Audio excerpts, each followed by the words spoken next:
Welcome back. We've got Mr. Segun Odubela, Senior Advocate of Nigeria, joining us this morning. Good morning, and thank you for joining us today on the program. Well, taking a look at all that's going on, sure, you keeping tabs as well on all of those things, but you equally get to hear what different authorities or those who are saddled with those responsibilities say. But when you listen to all of those, I mean, that's a shorter version of many respondents who spoke about what they were doing. What stuck out for you just watching and listening to them? Well, good morning, Chamberlain. Good morning, everyone. Thanks for having me. I think I want to say that if you look at the totality of it, particularly what that had been happening in the past few days, you will find out that there are two angles to it. First of all, I think the looting is very condemnable because you'll find out that sometimes they even carried away those things that they don't even need, that are not for their immediate use. And you find out that definitely this is a crime that are being committed. But on the other hand, it shows clearly that the level of the poverty, how people are suffering in our country.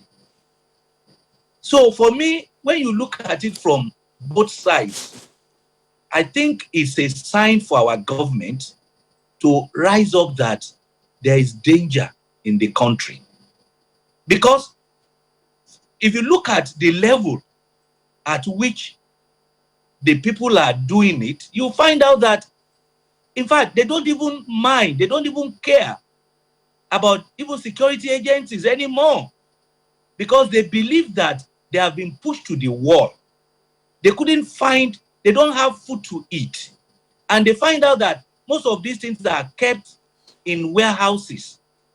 So I think whichever way or the side you are looking at it, I think it shows clearly that our government needs to rise up. They need to quickly look for things, strategize as to the best way that they can curb all these things that are happening. So for me, I think it's a wake-up call for our government. I think it has long been overdue for them to really appreciate how people are actually suffering in the country. Well, that's one way to look at it, Mr. Dubela. Well, some other people might be wondering, is this a way of justifying what Mr. Additional yesterday called the greed and criminality of the people who are looting?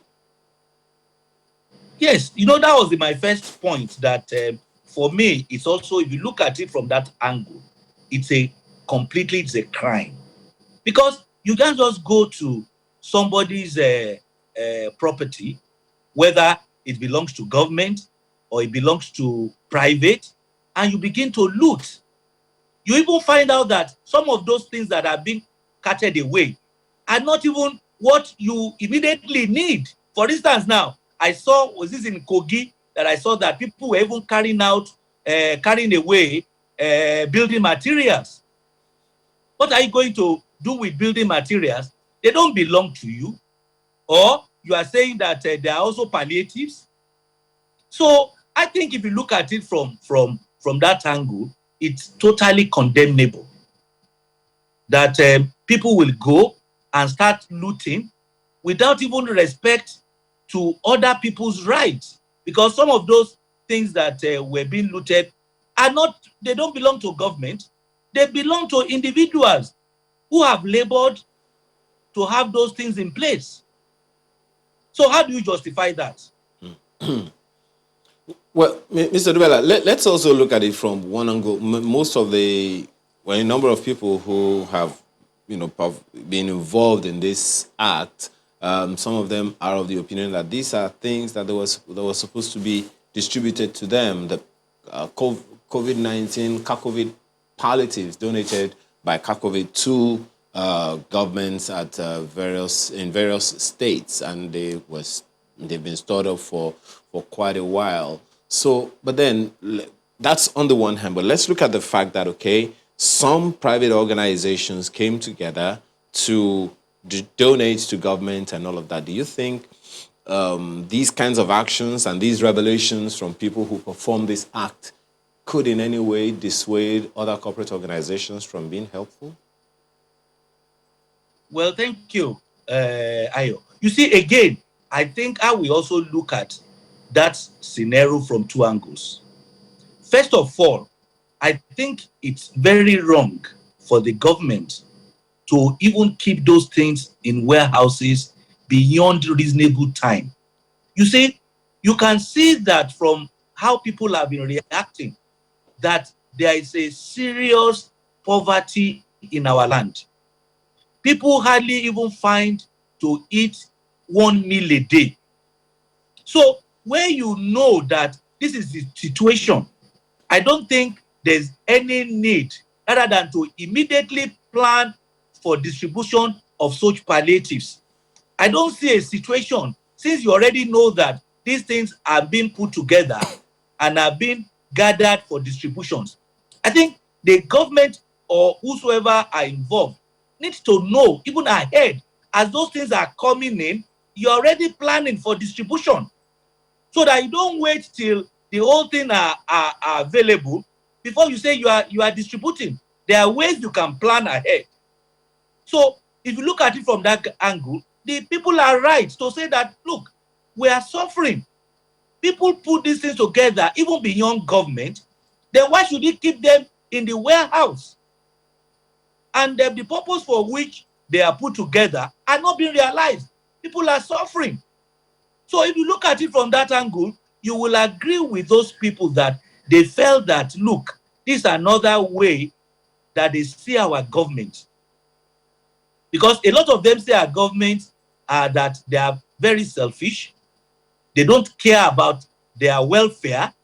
So they now feel that because you've kept this thing out of them for long, when people that put them together have already done their own part, then why should they remain in the warehouse? So if you look at from that angle, you can then say the people are, you can justify them, particularly those that relate to food. But again, if you look at it from the other angle, that people too need to also exercise some patience. Because again, I know that these things also involves a lot of planning, so that you can plan well, so that it can go round and at least the objectives can be met, which is just for palliatives for as many people as the palliatives can reach. But then it will sound like you are not even sympathetic with the opinion or position of the governors who say, look, we were already in the process of distributing these things. They just received them. They were just beginning to put action to the works to make sure that these things go round. You don't think that is satisfactory enough? Even assuming without even considering, then you need to enlighten people. The information must come to the public. You see, you can't sit as a government and say that this is your plans, that you are still doing A, you are doing B. No, then let the people know that you have received this, or you are making provisions for this and that the distributions will start from so time, so that people have the knowledge, people have the information, people know that yes, these things are not kept here for just deliberate denial. So people know that yes, there are plans that are being put together for distribution.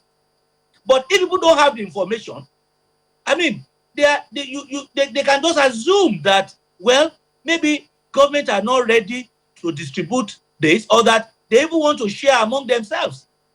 So you find out that information is key. Our government must learn to enlighten the people, particularly of their plans. Because I know that if people are aware that these things are in warehouse and that maybe you want to start from local government by local government, or you want to start by from wards to wards, then bring out the timetable, put it in the public domain, let them know that these are your plans that you have. But when they see that this thing are kept there, and people, informations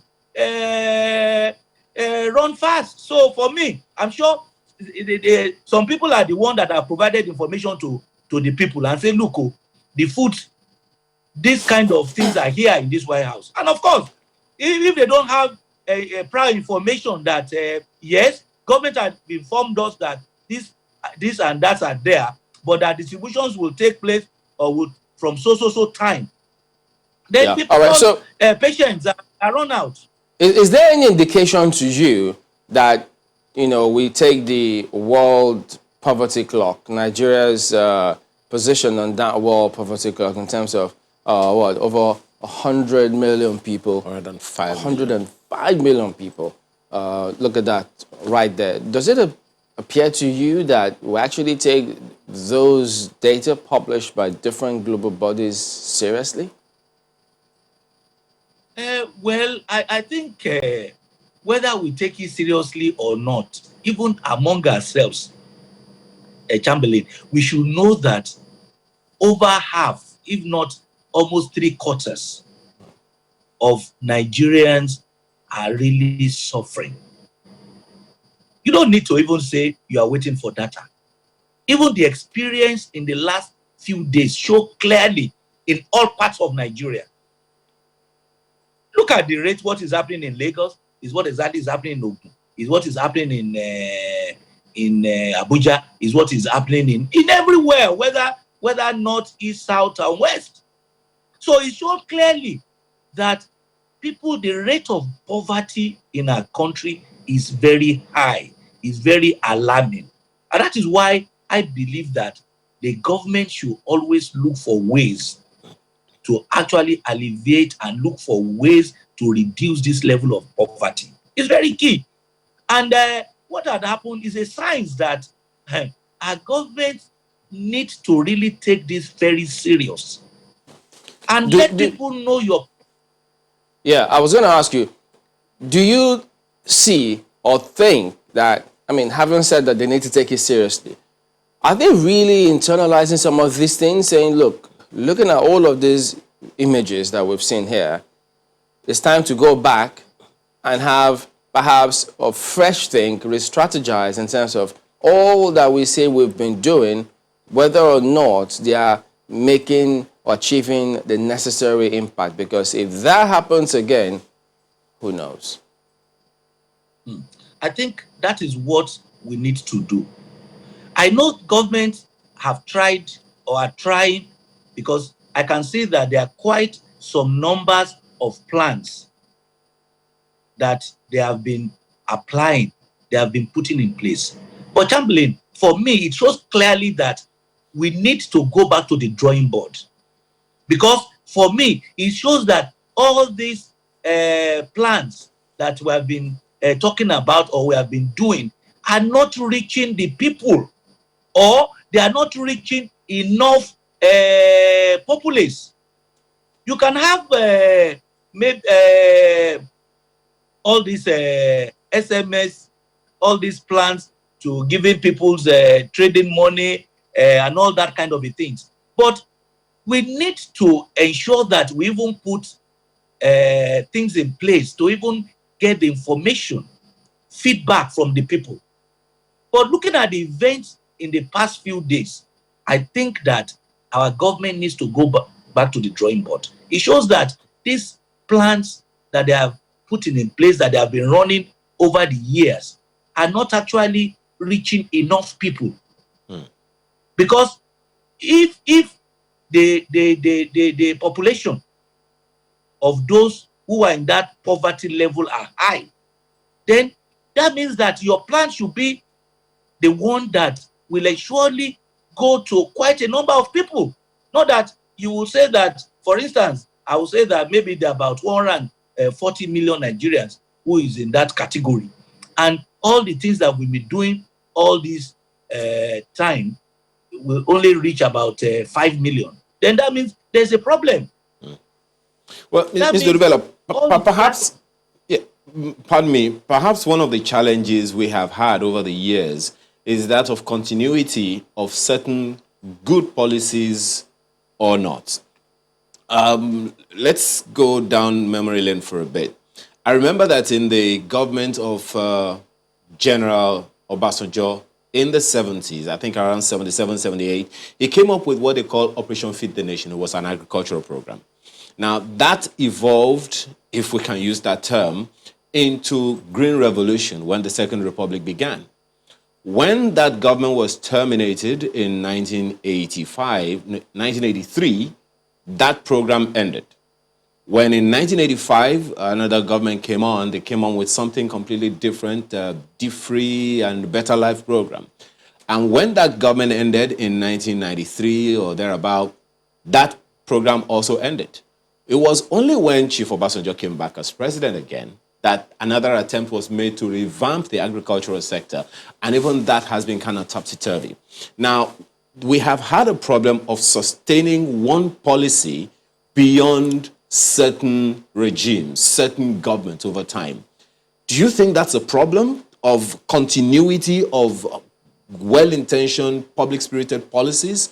Or is it okay for every government to just come in, end what one government has done, and start its own?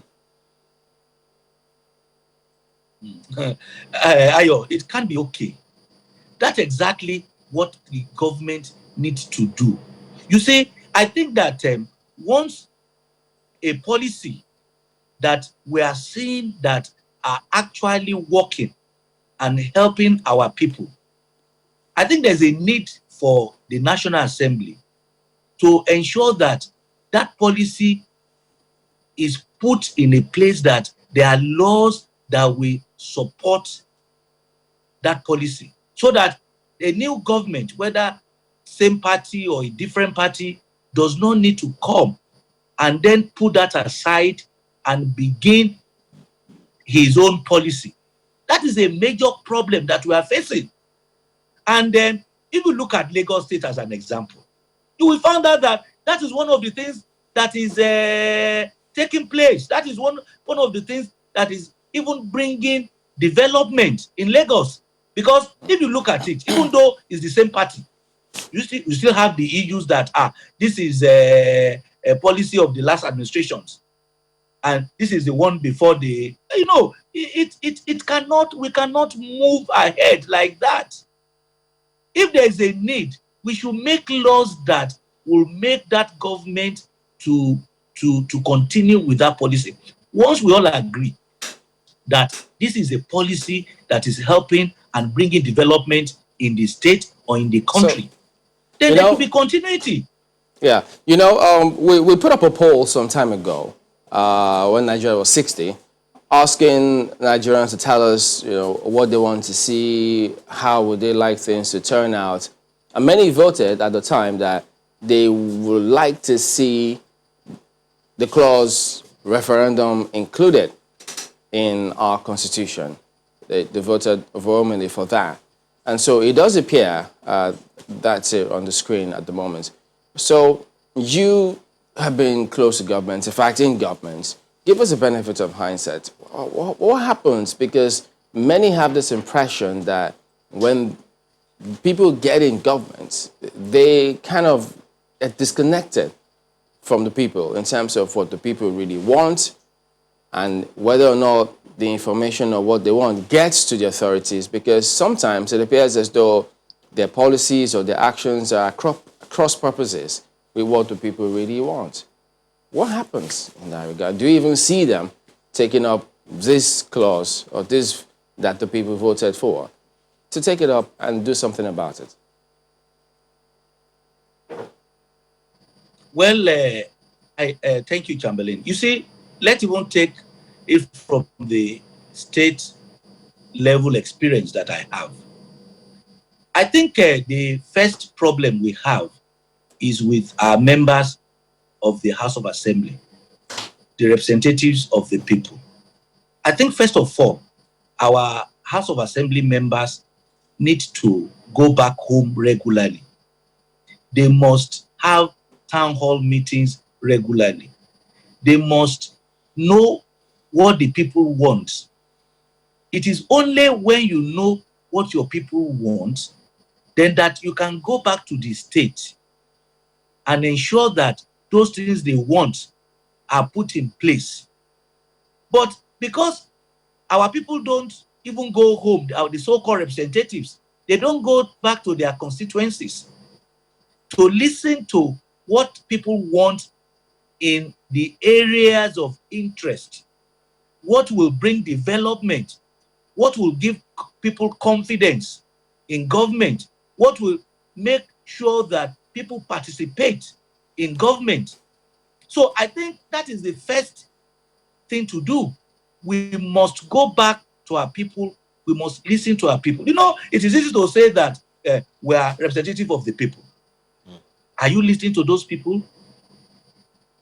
Not only even to listen. Are you taking what you've taken note? Are you taking it back to the assembly for you to ensure that you put them in action? So I think because our officials, government officials, have lost a contact with our people. That is the first major problem that we have. Let me add this as well. You know, in some other climes, for things as little as when they go late for parliamentary meetings, maybe everybody's waiting for them, they resign. But in this case, nobody has ever mentioned any such thing, and you ask yourself, whoa, we must be in another world here. So how come that appears to be strange? Because if they say there's 700 people, and all of that happened, heads haven't rolled, nobody resigns, business as usual, it appears. I agree with you, Chamberlain. You see, and that is the standard that we should plan to get to or to achieve. With respect to our lawmakers, let me give you an example, which also even extend to the executive. You see, we see pictures in social medias and in papers where even when proceedings are going on, a lot of our legislators are sleeping. So, and our people too are also looking at that. But when it is time for another election, people still I don't know, people don't even mind. They still vote for the same people who are not representing them well. So, but in the last event of 2 weeks, 2 weeks or 3 weeks, I can see that things will change going forward. I can see that people are now taking interest, particularly our youth. They are now taking interest in what is actually happened in the country. And I think this is a very good omen for us. It's very good because it shows clearly that their voices will now be heard going forward. Okay, well, because I think that's it. Never know before now. Pardon me, Mr. Rubel. I think that's a good point to put this question in. Now, a number of people have seen just what you are saying. It's a good omen and all of that. And the youths are kind of fired up now. Now, the system of government we have adopted is a democracy. We have to vote. We have to be voted for. Do you see the youths, getting into the political space to take on positions of power? And if so, how do you see them doing that, given whatever challenges or limitations they may have? You see, Ayo, if you look at the events of the last few days or last few weeks, if youth can come out and say, this is our party, and that this is the person or the set of people we want to vote for, and if they can go around and mobilize, I know finance may be a problem as we used to think, but going forward, I think with what I saw and I read in the past few weeks, I think our youth can actually form their political parties and then give even PDP or APC the run for their money. So for me, it all depends on determinations. And I can see that our youths are now determined. If they can carry that forward, I think they can achieve that. And I think it is time that we even leave this governance to our youths. Because a lot of those who are leaders now, Look at their age, their age, or you find out that they are already they are old, that they should be looking at retirement, and that we should allow our youth. They know. I'm convinced now, because before I will confess that I think that our youth are not really determined, and that is why they are being used by the politicians, by the older politicians. But from what I've seen in the past few days or weeks, I can see if they carry that further, I'm telling you, their voices will be heard, and In fact, they will part of the government. Yes. you know, the time will come, and perhaps now is when politicians will find it very difficult to divide Nigerians based on ethnicity, religion, or all of those issues. They will see them for who they are. If you have elected to perform certain functions, do what you have said you will do. And so, who knows? I guess we'll just keep watching that space. And besides, it's a democracy, so all are welcome to ensure that things happen. So we'll be keeping tabs on INEC as well, and the National Assembly, above all else, because that Electoral Act, they need to do something to improve how people vote. So we thank you for coming on this morning, Mr. Segun Odubela, Senior Advocate of Nigeria. Thank you very much for having me.